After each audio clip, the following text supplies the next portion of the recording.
अगर दिमाग की गहराई में कोई ट्यूमर हो तो आप इसे सेहतमंद टिश्यूज को नुकसान पहुंचाए बगैर कैसे निकालेंगे?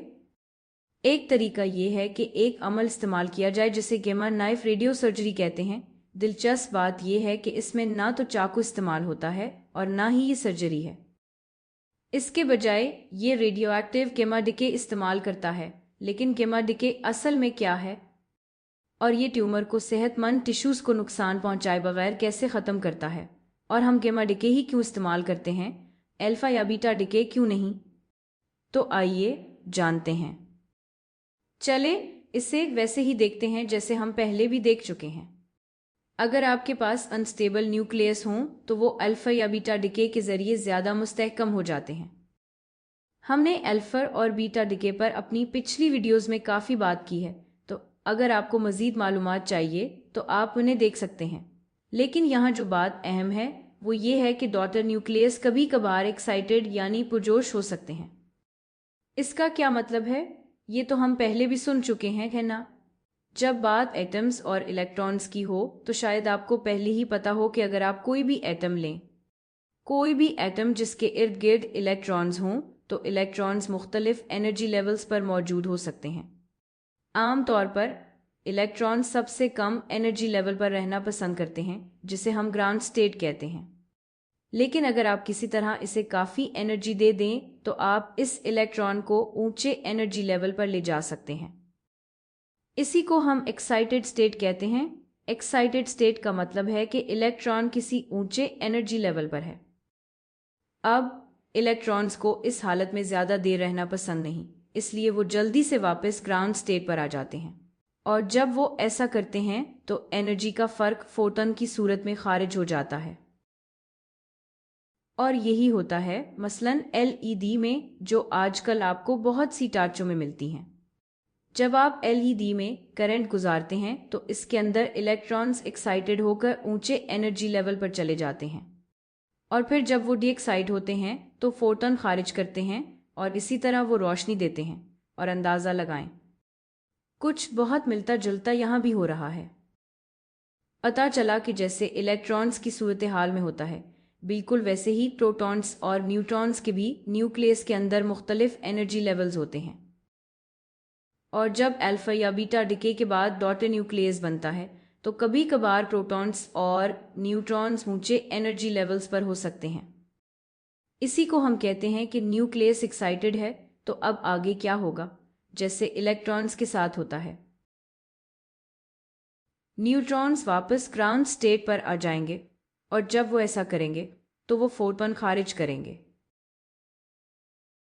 और यही फोटॉन है जिसे हम कहते हैं गामा रेडिएशन, और इस डिके को हम कहते हैं गामा डिके। तो गामा रेडिएशन दरअसल लाइट यानी रोशनी की इलेक्ट्रोमैग्नेटिक वेव्स ही होती हैं। एक मिनट रुकें, इसका मतलब रेडियो एक्टिव डिके से लाइट निकलती है, तो क्या इसीलिए रेडियो एक्टिव मवाद आम तौर पर सब्ज रंग में ज्यादा चमकता है? ये तो बिल्कुल ठीक लगता है ना?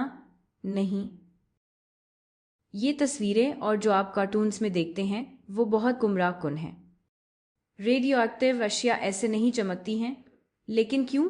ये तो लाइट खारिज कर रही हैं, है ना? इसे समझने के लिए हमें इलेक्ट्रोमैग्नेटिक स्पेक्ट्रम को देखना होगा। इलेक्ट्रोमैग्नेटिक वेव्स चूंकि मौजें होती हैं, इसलिए इनकी मुख्तलिफ किस्म की वेवलेंथ्स हो सकती हैं।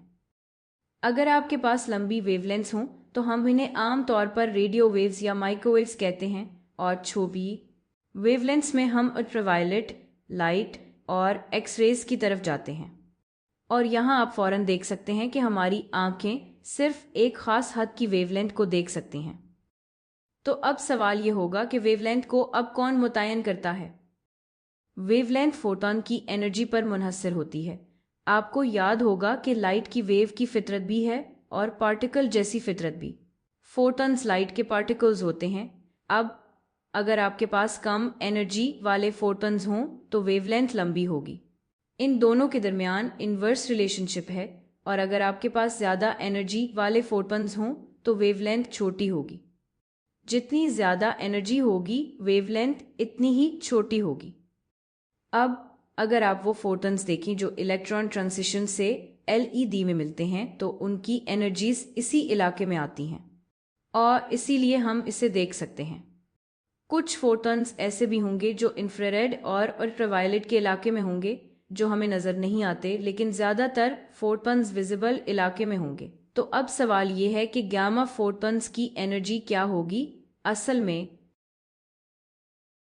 गामा रेडिएशन इन फोटॉन्स की एनर्जी यहाँ मिलने वाली एनर्जी से कहीं कहीं ज़्यादा होती है। और ये बात समझ में आती है क्योंकि यहाँ जिन फोर्सेस की हम बात कर रहे हैं वो मजबूत न्यूक्लियर फोर्सेस हैं जो इलेक्ट्रोमैग्नेटिक फोर्सेस से कहीं ज़्यादा ताकतवर होती हैं।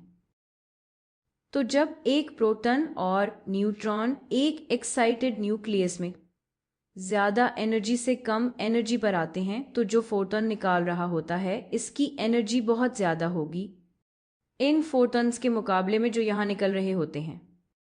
तो गामा रेडिएशन की एनर्जी यकीनन विजिबल लाइट से ज़्यादा होती है। ये एक्सरे से भी ज़्यादा होती है, बल्कि ये तमाम इलेक्ट्रोमैग्नेटिक वेव्स में सबसे ज़्यादा होती है। गामा रेडिएशन में सबसे ज़्यादा एनर्जी वाले फोटॉन्स होते हैं तो जाहिर है ये हमारी आंखों से नज़र नहीं आती।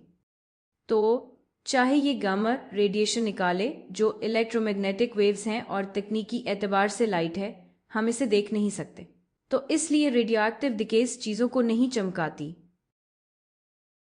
कुछ मवाद ऐसे हैं जो मुख्तलिफ वजूहात की वजह से चमकते हैं, लेकिन जब भी ऐसा हो तो आप बस ये सोचें कि जो चमक आप देख रहे हैं वो विजिबल इलाके में है, इसलिए वो फोटॉन्स इलेक्ट्रॉन ट्रांजिशन से आए हैं, न्यूक्लियस से नहीं। तो इस गलत फहमी को दूर करने के लिए हम इन फोटॉन्स को कोई और रंग दे देते हैं, मसलन गुलाबी। अच्छा, अब हम मिसाल कैसे लेते हैं। मिसाल के तौर पर अगर आप कोबाल्ट 60 लें, ये एक रेडियोएक्टिव आइसोटोप है। ये बीटा डिके के ज़रिए निकल 60 में बदल जाता है। अब बीटा डिके की मालूमात के बारे में ज़्यादा फिक्र ना करें, हम ये पिछली वीडियो में देख चुके हैं। लेकिन यहाँ जो बात अहम है वो ये है कि ये निकल यानी डॉटर न्यूक्लियस जो आपको मिलेगा वो एक्साइटेड स्टेट में होगा। और इसे जाहिर करने का तरीका ये है कि हम यहाँ एक सितारा बना देते हैं और फिर वो निकल गामा डिके से गुजरेगा और ऐसा करते हुए निकल का न्यूक्लियस डीएक्साइट हो जाएगा। तो इसी से फौरन आप देख सकते हैं कि गामा डिके और अल्फा और बीटा डिके में क्या फ़र्क है। सबसे पहले गामा डिके आमतौर पर अल्फा और बीटा डिके के साथ ही होता है। ये बहुत कम होता है कि ये अकेला हो। ये बात समझ में आती है ना?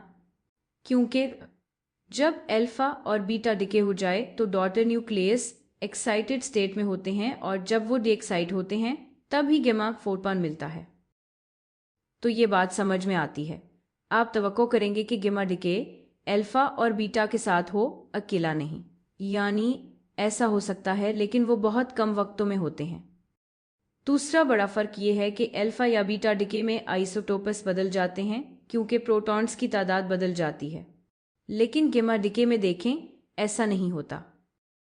मास नंबर और प्रोटॉन नंबर वहीं के वहीं रहते हैं। और फिर ये बात भी समझ में आती है क्योंकि गामा डिके में कुछ भी बाहर नहीं निकलता।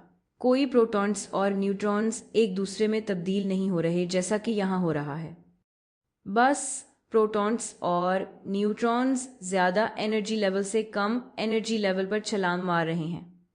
तो चूंकि प्रोटॉन्स और न्यूट्रॉन्स की तादाद सब कुछ बिल्कुल वैसा ही रहता है, न्यूक्लियस भी बिल्कुल वैसा ही रहता है। और इसीलिए सिर्फ ये दिखाने के लिए कि प्रोटॉन या न्यूट्रॉन नंबर में कोई तब्दीली नहीं आती, हम यहाँ 0 लिखेंगे और यहाँ भी 0 लिखेंगे। और आखिरी मवाजना जो हम करना चाहते हैं वो है इसकी पेनिट्रेटिंग पावर। फिर से हम पहले देख चुके हैं कि अल्फा और बीटा रेडिएशंस, जैसे अल्फा रेडिएशंस, उनकी पेनिट्रेटिंग पावर सबसे कम होती है। उन्हें सिर्फ कागज से भी रोका जा सकता है। बीटा, क्योंकि ये थोड़े छोटे होते हैं, ये कागज से गुजर सकते हैं, लेकिन उन्हें रोकने के लिए आपको एल्यूमिनियम या कोई प्लास्टिक जैसी चीज़ चाहिए होती है। अब गामा रेडिएशन का किया तो गामा रेडिएशन की पेनिट्रेटिंग पावर सबसे ज़्यादा होती है। और फिर से ये बात समझ में आती है। अगर आप इलेक्ट्रोमैग्नेटिक स्पेक्ट्रम की तरफ वापस जाएं तो हमें पता है कि विजिबल लाइट मसलन आपकी जल्द के अंदर नहीं जा सकती, लेकिन एक्स रेज का किया इनकी एनर्जी ज़्यादा होती है और अब ये आपकी जल्द के अंदर जा सकती हैं लेकिन आपकी हड्डियों से टकराकर वापस आ जाती हैं। इसीलिए एक्स रेज आपकी हड्डियों की इमेजिंग के लिए इस्तेमाल होती हैं। तो जितनी ज़्यादा एनर्जी हो, आप देख सकते हैं कि इसकी पेनिट्रेटिंग पावर भी बढ़ जाती है। गेमा रेज उनकी एनर्जी इससे भी ज़्यादा होती है, तो ये और भी ज़्यादा अंदर जा सकती हैं। तो इन तीनों में मवाजना करें तो गेमा रेडिएशन की पेनिट्रेटिंग पावर सबसे ज़्यादा है। तो अगर आप गेमा रेडिएशन को रोकना चाहते हैं तो आपके पास मिसाल के तौर पर लेड की कुछ मोटी चादरें होनी चाहिए। इसीलिए अगर आप रेडियो एक्टिव चीज़ों के साथ काम कर रहे हैं तो आप इन्हें अच्छी तरह संभालना चाहते हैं, काफ़ी ढाल के साथ। आम तौर पर हम मोटी लेड की दीवारें इस्तेमाल करते हैं इसे तहफ़्फ़ुज़ देने के लिए। अच्छा, अब इसकी आयनाइजिंग पावर की बात करते हैं। तो ये तीनों रेडिएशन आयनाइजिंग रेडिएशन है। इसका मतलब ये है कि ये एटम्स से इलेक्ट्रॉन्स निकाल सकती हैं, यानी ये टिश्यूज़ और सेल्स वगैरह को नुकसान पहुंचा सकती हैं। लेकिन इन तीनों में से गेमा की आयनाइजिंग पावर सबसे कम है और ये भी समझ में आता है क्योंकि अल्फा रेडिएशन की मुस्बत 2 चार्ज होता है, तो इसके लिए इलेक्ट्रॉन्स को खींचना बहुत आसान है। बीटा का सिर्फ एक मुस्बत या मनफी चार्ज होता है, तो इसकी आयनाइजिंग पावर थोड़ी कम है। और गेमा ये तो न्यूट्रल यानी गैर जानिबदार होती हैं। ये फोटॉन्स हैं, ये न्यूट्रल हैं, इनके पास कोई चार्ज नहीं होता और इसीलिए उनकी आयनाइजिंग पावर सबसे कम होती है, लेकिन ये फिर भी आयनाइज करती हैं। ये तीनों आयनाइजिंग रेडिएशन है। ये तीनों आपके टिश्यू को नुकसान पहुंचा सकती हैं, तो ये तीनों खतरनाक हो सकती हैं। ठीक है, अब हम तैयार हैं देखने के लिए कि गेमा नाइफ रेडियो सर्जरी कैसे काम करती है। हम कोबाल्ट रेडियो आइसोटोप इस्तेमाल करते हैं गेमा रेडिएशंस बनाने के लिए, लेकिन ये असल में करती क्या है? अच्छा, वापस इसी पर आते हैं। अब मैं अपना कोबाल्ट 7 इस्तेमाल करूंगी ताकि गेमा रेस की एक पतली बीम बना सकूं। फिर से सब्ज रंग के इस्तेमाल के लिए माजरत, याद रखें ये असल में नज़र नहीं आती। ठीक है, खैर अब होगा क्या, क्योंकि इसकी पेनिट्रेटिंग पावर बहुत ज़्यादा है, ये सीधा पार हो जाती है। ये आयनाइजिंग रेडिएशन है, लेकिन अगर मैं शिद्दत कम रखूं, यानी यहाँ फोटॉन्स की तादाद कम हो, तो फिर आप जानते हैं ये किसी चीज़ को ज़्यादा नुकसान नहीं पहुंचाएगी, बल्कि यूं समझें कि कोई नुकसान नहीं होगा। ये अच्छी बात है क्योंकि हम नहीं चाहते कि सेहतमंद बाफ्तें ख़राब हों, लेकिन ये बड़ी खबर भी है क्योंकि इससे हमारे ट्यूमर पर भी कोई असर नहीं होता। लेकिन अगर मैं एक दूसरी बीम इस्तेमाल करूं जो बिल्कुल ट्यूमर पर आकर मिले, अब भी वही होगा, बस अब ट्यूमर पर फोटॉन्स ज़्यादा होंगे, जिसका मतलब है आयनाइजेशन के इम्कानात बढ़ जाएंगे। इसका मतलब है ट्यूमर को नुकसान पहुंचने के इम्कानात ज़्यादा हो गए। आप समझ रहे हैं ना कि हम कहाँ जा रहे हैं? और बीम्स डाल लेते हैं। बीम्स डाल लेते हैं। अब ट्यूमर के लिए मुश्किल हो जाएगी, ये तबाह हो जाएगा। तो आप देख सकते हैं कि ये कितना ज़बरदस्त है। अलग अलग बीम्स की सख्तियाँ इतनी कम होती है कि जब ये सीधा पार जाती हैं तो ज़्यादा आयनाइजेशन नहीं होती, लेकिन क्योंकि इतनी ज़्यादा कॉन्सेंट्रेशन ट्यूमर पर इसी ख़ास जगह पर है, अब हमारे पास एक तरीका है कि हम अपने दिमाग के अंदर गहराई में चीज़ें तबाह कर सके बगैर सेहतमंद बाफ्तों को छुए। यही तरीका है जिससे गेमा नाइफ रेडियो सर्जरी काम करती है।